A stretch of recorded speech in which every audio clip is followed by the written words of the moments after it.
আমি বলবো সচিবালয় থেকে শুরু করে সরকারের প্রত্যেকটা মন্ত্রণালয়ে আগে টেবিল হান্ট শুরু করো।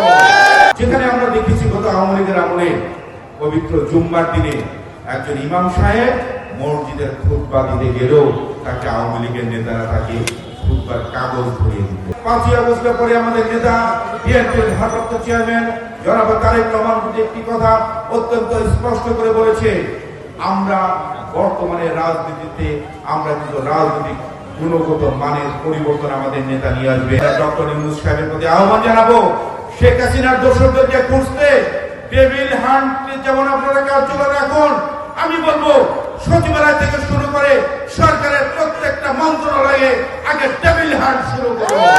কোটি মানুষের আস্থার ভালোবাসায় 11 বারের মতো দেশের 1 নম্বর রেফ্রিজারেটর ব্র্যান্ড ওয়ালটন।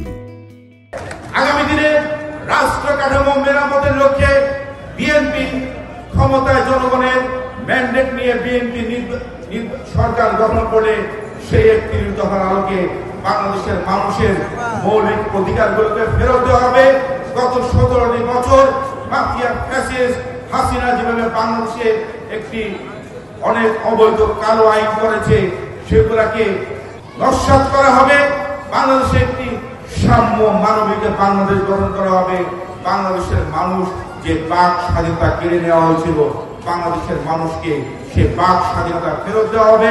এবং সে বাক স্বাধীনতা যেখানে আমরা দেখেছি গত আওয়ামী লীগের আমলে পবিত্র জুম্মার দিনে একজন ইমাম সাহেব মসজিদের খুতবা দিতে গেলেও তাকে আওয়ামী লীগের নেতারা তাকে খুতবার কাগজ ধরিয়ে দিত। এর বাইরে দেওয়া যাবে না।